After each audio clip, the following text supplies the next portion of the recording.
Hello, and welcome to episode 136 of the REconomy Podcast, where we discuss economic issues that impact real estate, housing, and affordability. If you find this type of real estate economic discussion valuable, please be sure to hit the like button and subscribe to help us grow this podcast.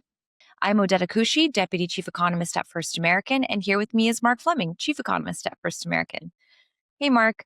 I know it's a little early for the spring buying season, but there's no better time to talk about homeownership. Odeta, you're already tired of all the cold and the snow that we've had here in DC? Are you trying to will the spring market into existence? Because if you are, I support it. Field of dreams, if you build it, they will come.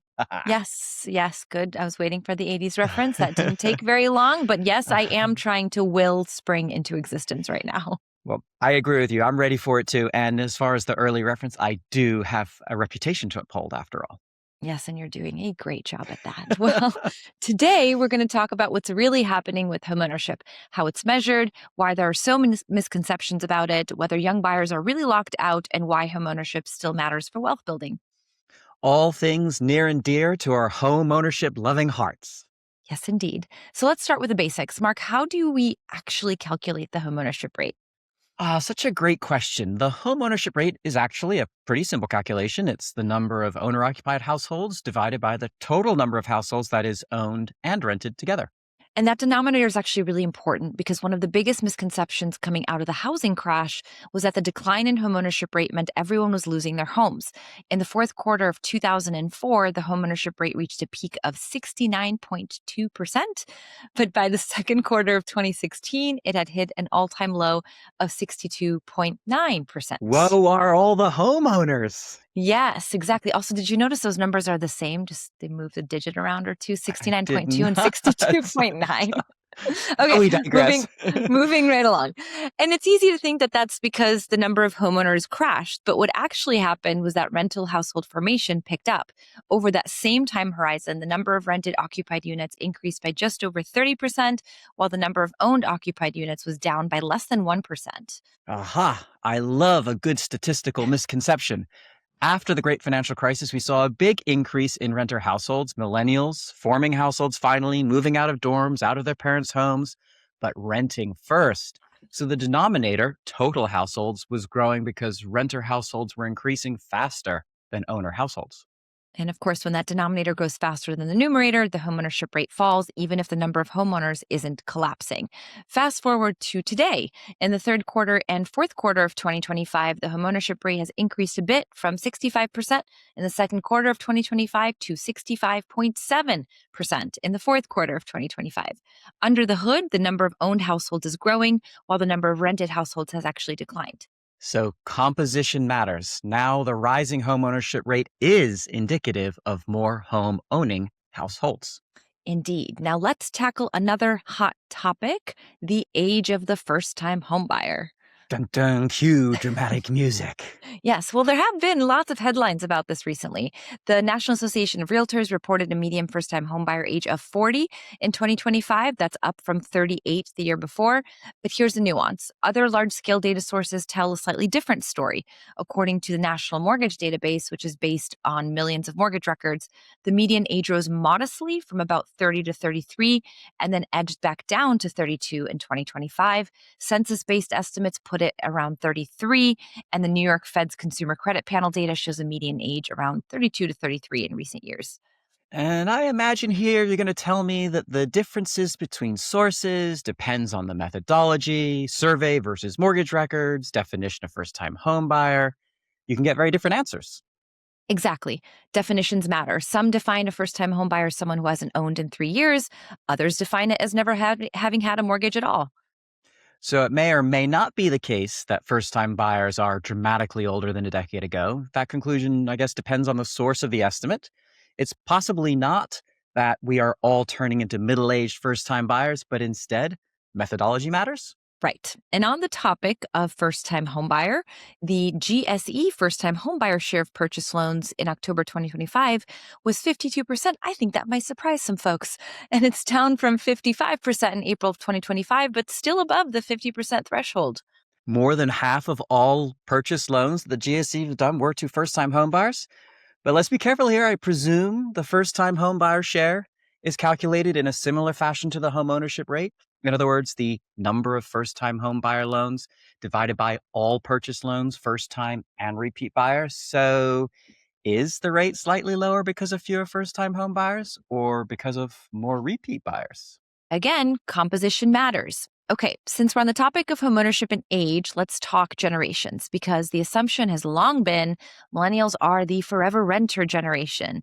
But the data says otherwise. Sure, the 30-year-old millennial has a notable homeownership rate gap compared to Gen X and baby boomers at the same age. But by their early 40s, millennials have largely closed the homeownership gap with Gen X at the same age. So they delayed homeownership, but they didn't deny it. So not out altogether, just late to the home owning party? Exactly. And here's a fun fact: older Gen Zers are actually outperforming millennials at comparable ages when it comes to homeownership rates. So Gen Z is actually saying, hey, we understand the assignment. It's a good idea to become a homeowner. Wow, that's very 2020s of you. I contain multitudes, 80s references, and Gen Z slang. That's because I have Gen Z kids.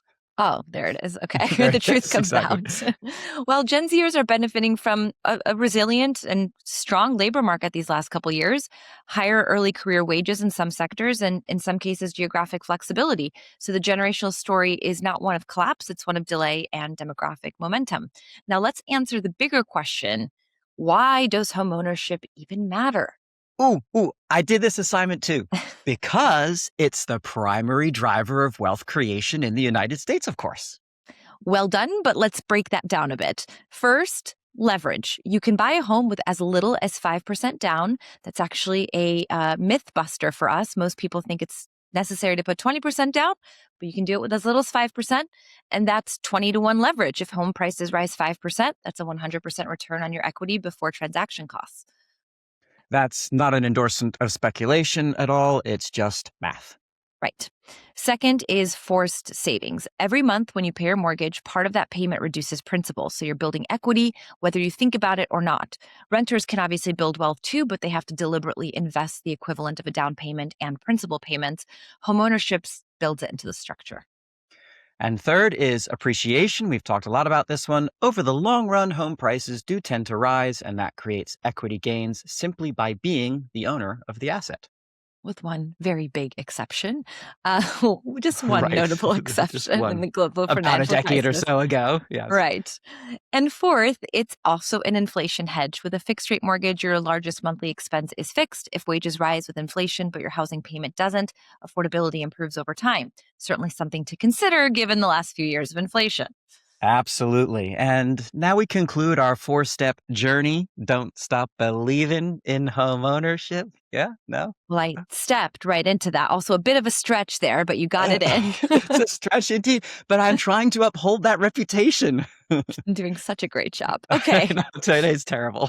Moving right along.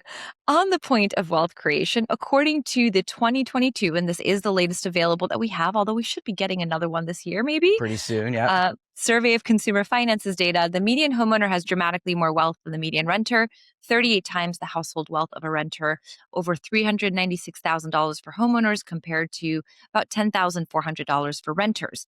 And importantly, that wealth gap exists at every income level. So for families in the bottom 20% of incomes, median net worth was nearly $147,000 for homeowners and only $3,400 for renters. And in 2022, housing wealth represented on average approximately 75% of the total assets of the lowest income households. For households in the middle of the income distribution, housing wealth represented between 48 and 74% of total assets. But for households in the top 10%, that share was only 33%. It never gets old when I read those numbers, how huge the differences are between the wealth of renters and owners. It makes such a huge difference. Absolutely. And the lower the income of a homeowning household, the greater the share of its wealth comes from homeownership. This pattern has remained consistent over the last 3 decades, according to that consumer financial data. Which is why access to homeownership is not just about shelter, it's about long-term financial resilience. And that's why we talk about it so much. That's right. And we always emphasize renting versus owning is first and foremost a lifestyle decision. Right. First, a lifestyle decision, and then you calculate the net present value of after-tax cash flows discounted at the homeowner's required rate of return, obviously. Yes, of course. Doesn't everybody? I mean, I knew that's what you were going to say. I have a spreadsheet if you need it, but I had to say it's in the contract. We should say, we do, the two of us do. Whether anybody else does it is a totally different story. Right.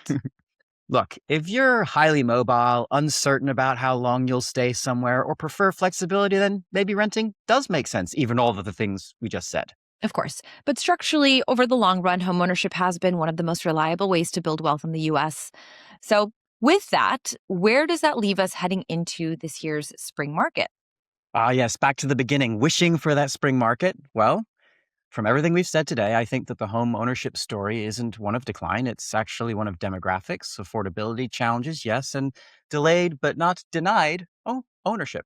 But of course, before you gloss it over in that list, we can't talk about homeownership without acknowledging the elephant in the room, affordability.